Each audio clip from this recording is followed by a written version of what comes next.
పాఠశాలలో అసంపూర్తిగా ఉన్న అదనపు తరగతి గదిని మనం పూర్తి చేసుకొని ఈరోజు చేస్తున్న సందర్భంగా కార్యక్రమానికి విచ్చేసిన మన సింగిల్ విండో చైర్మన్ గారు దేవేందర్ గారు, మండల విద్యాధికారి స్వామి గారు, వేదిక పైన ఈ పంచాయతీరాజ్ విక్రమ్ గారు, అదేవిధంగా గంగారెడ్డి గారు వైస్ చైర్మన్ గారు,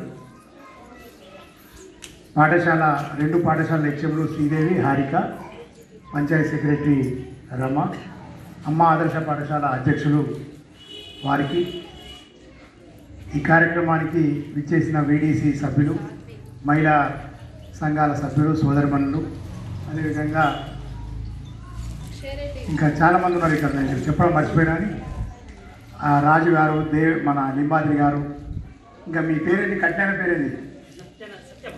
సత్యం, మంతెన సత్యం. డబ్బులు రాలే ఇంకా, ఆయన కూడా కట్టండి. అందరూ ఒకసారి గట్టిగా సపోర్ట్ కొట్టండి.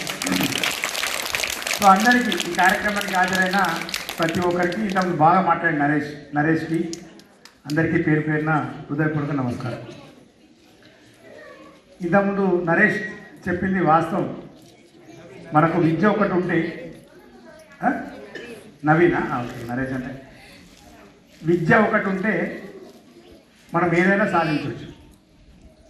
నేను ఎక్కడికైనా పోతే కూడా ఇందిరమ్మ ఇల్లు సందర్శించినప్పుడు లేకపోతే ఇంకో దగ్గరికి పోయినప్పుడు చెప్తుంటా, ఫస్ట్ మీ పిల్లలు ఏం చేస్తున్నారో అడుగుతానండి.